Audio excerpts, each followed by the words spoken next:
അല്ല, മോൻ സമരം കാണാൻ നേരത്തെ ഇങ്ങോട്ട് പോണം. ഞാൻ സമരത്തിൽ തന്നെ വളർന്നവനല്ലേ. അപ്പൊ നീ ഇന്നലെ പൗലോസിന്റെ കാര്യം ചോദിച്ചില്ലേ? ഇന്നലെ ആളുകളിൽ നിന്നുകൊണ്ടാണ് എമ്മ അത് പറയാണ്ടിരുന്നത്. പൗലോസിനൊരു മോളുണ്ട്, നല്ല കിളി പോലത്തെ ഒരു പെണ്ണ്.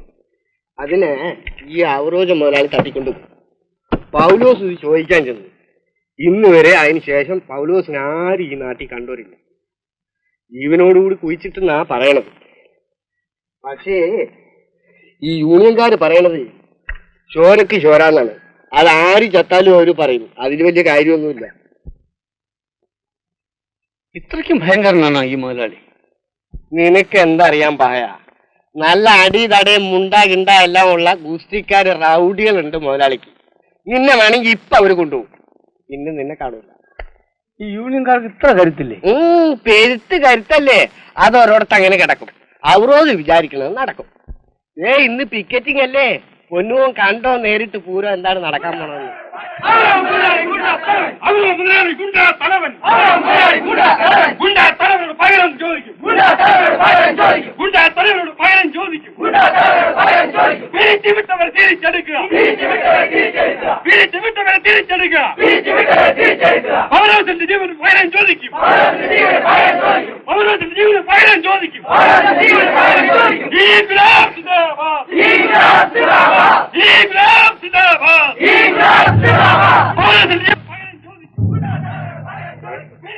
ആ നിൽക്കുന്നത് ആ പാപ്പു. അടിതടയെല്ലാം നല്ല പൊടിയാ. അവൻ മുതലാളിയുടെ പ്രധാന ഗുണ്ടയാ. എന്താണ് നായിന്റെ മക്കളെ കമ്പനി പണിക്കകത്ത് വന്ന് അടഞ്ഞിരിക്കുന്നത്? നിങ്ങൾക്ക് എല്ലാത്തിനും കാശ്, നിങ്ങളുടെ വായ്ക്കടിക്കും കാശ്, സമരത്തിനും കാശ്.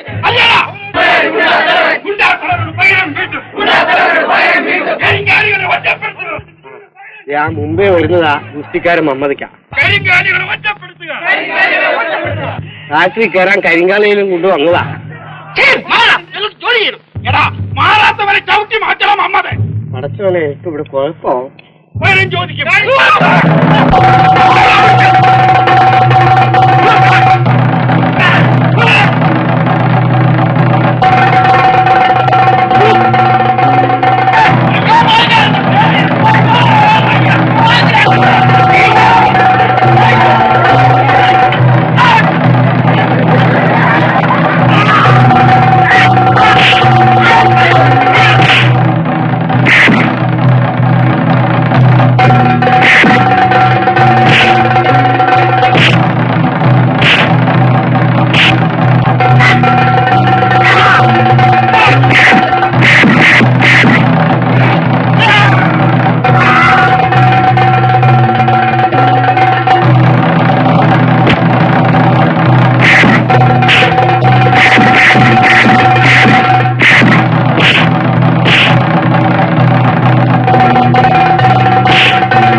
ചുരുക്കത്തിൽ എന്റെ അഭിപ്രായം, അയാളുടെ ഇടപെടൽ, അയാളുടെ പേരെന്തെന്നാ പറഞ്ഞു ജോർജ്? ചെല്ലപ്പനെന്നോ മറ്റോ ആ ഹംസ പറഞ്ഞു. അയാളെ ഇവിടെ മറ്റാർക്കും അറിയാം. ചെല്ലപ്പന്റെ ഇടപെടൽ സമരത്തെ ഒന്ന് സ്തംഭിപ്പിച്ചെങ്കിലും അയാൾ വർഗബോധമുള്ള ഒരു തൊഴിലാളിയാണ്. അയാളെ തള്ളി പറയരുത്. അതെ അതെ, ഗോവയുടെ അഭിപ്രായത്തെ ഞാൻ എതിർക്കുന്നു. സമരം അക്രമമൊന്നും വരുത്താൻ മുതലാളി വിട്ട ആളാണ് ചെല്ലപ്പൻ.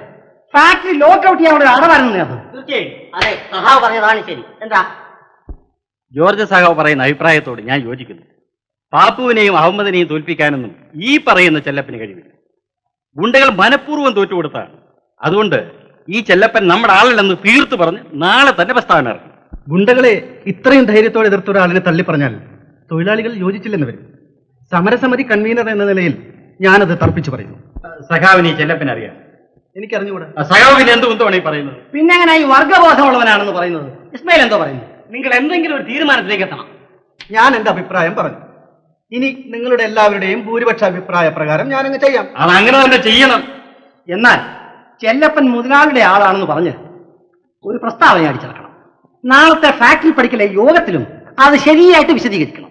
അങ്ങനെ സമാധാനപരമായി പിക്കറ്റിംഗ് തുടർന്നപ്പോഴാണ് ഗുണ്ടകളിൽ ചിലർ കരിങ്കാരികളുമായി അകത്ത് കയറാൻ തുടങ്ങിയത്. അപ്പോ മുതലാളി വേറൊരു ഗുണ്ടയെ വാടകയ്ക്കെടുത്തു. അയാളുടെ പേര് ചെല്ലപ്പൻ. അയാൾ മറ്റു ഗുണ്ടകളുടെ നേരെ ചാടി വീണു. അങ്ങനെ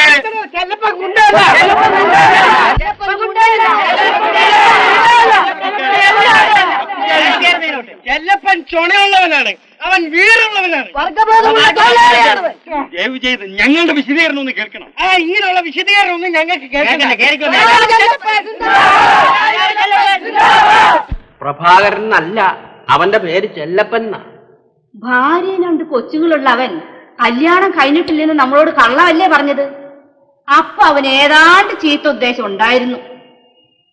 നിന്നോട് അവൻ വല്ലതും പറഞ്ഞിട്ടുണ്ടോടി മോളെ?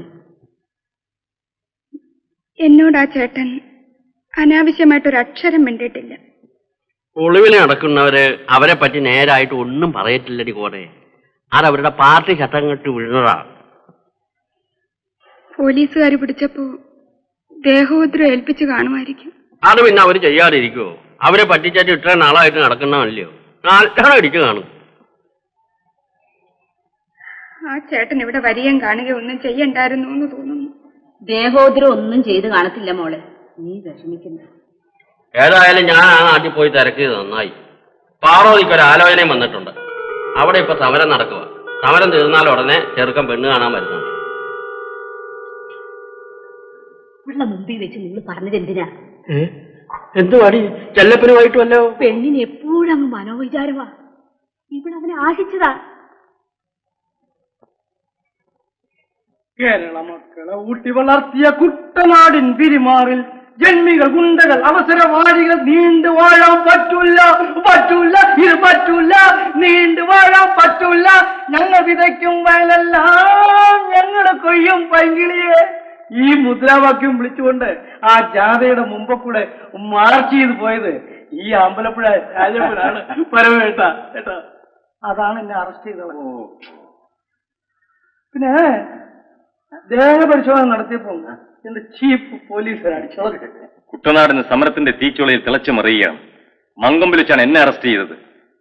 ഈ അറസ്റ്റ് കൊണ്ടൊന്നും ഞങ്ങളുടെ സമരത്തെ തോൽപ്പിക്കാൻ പറ്റൂല. നിങ്ങളുടെ സ്ഥലത്ത് മീറ്റിങ്ങിന് ഗാനങ്ങൾ പാടുന്ന ആരാണ് ഉലകന്ന സാവേ? പത്മാവതി എന്ന് പറഞ്ഞൊരു പെണ്ണ. പത്മാവതിയുടെ ശരീരം എങ്ങനെ? നീളമൊത്തവണ്ണം. അതല്ല, ശരീരം, തൊണ്ട. ഓ, ശാരീരം. അത് തന്നെ ഗോവിന്ദസ്വാമി. ശരീരം എന്റെ ശരീരമുണ്ട്. സത്യം പറഞ്ഞ വളരെ നല്ല ശരീരമാണ്. അതുകൊണ്ടെന്താ, അമ്പലപ്പുഴ രാജപ്പന്റെ ഗാനങ്ങൾ ഉണ്ടായിരിക്കുന്നതാണെന്ന് നോട്ടീസിൽ അച്ചടിച്ച് കണ്ടാൽ ആളുകൾ അടിച്ചു കൂടും. ഈ ഗാനങ്ങളില്ലെങ്കിലും ഞങ്ങളുടെ കൈനഗിരി തൊഴിലാളികളുടെ മീറ്റിംഗ് എന്ന് പറഞ്ഞാൽ ധാരാളം ആളുകൾ. വലിയ ആൾക്കൂട്ടമാണോ? എന്നാ ഞാനും വരാം. പരമേട്ടന് സഹായമാണോ? അല്ല, ഞാനൊരു പാക്കറ്റടിക്കാരനാണ്. അയ്യോ, താൻ എന്തിനാ പേടിക്കുന്നത്? തന്റെ പാക്കറ്റിൽ ഒരു കൂറ പോലും കാണുകയില്ലല്ലോ. പുറത്താണെങ്കിൽ ഒരു ചീപ്പിന്റെ കഷ്ണമെങ്കിലും കാണുമായിരുന്നു. കേട്ടോ തോന്നുന്നു, നിങ്ങളുടെ മീറ്റിങ്ങുകളിൽ അമ്പലപ്പുഴ രാജപ്പന്റെ ജ്ഞാനവും ഉണ്ടായിരിക്കുന്നതാണെന്ന് നോട്ടീസിൽ അച്ചടിച്ചു നോക്കണം. അപ്പൊ കാണാൻ ആളുകൾ തടിച്ചു കൂടുന്നത്. സത്യം പറയാമല്ലോ, എന്റെ ആ മുദ്രാവാക്യത്തിന്റെ ആ ഒരു ശേലുണ്ടല്ലോ, അത് കേൾക്കാൻ തന്നെ ആളുകൾ കൂടാറുണ്ട്. നിന്നു നിവർന്നൊരു വയലേലകളിൽ മുട്ടുമുട്ടുത്തു കുനിഞ്ഞു നിന്നു ഞാൻ നടന്നൊരു ഞങ്ങളുടെ സ്ത്രീകൾ വിധി വിതച്ചോ മുത്തുകൾ. ഇത് ജയിലാണ്, ഇവിടെ ശബ്ദം ഉണ്ടാക്കൽ.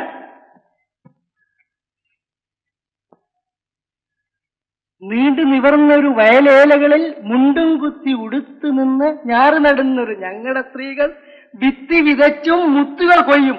അപ്പോ 10-1 പദം പോരാ, തീർത്തു വേറെ കിട്ടേണം, കിട്ടിയില്ലെങ്കിൽ വാങ്ങിയിടും. അറിയാം? അയ്യോ യോനസേ, ചെല്ലപ്പച്ചേട്ടൻ, ചെല്ലപ്പച്ചേട്ടൻ.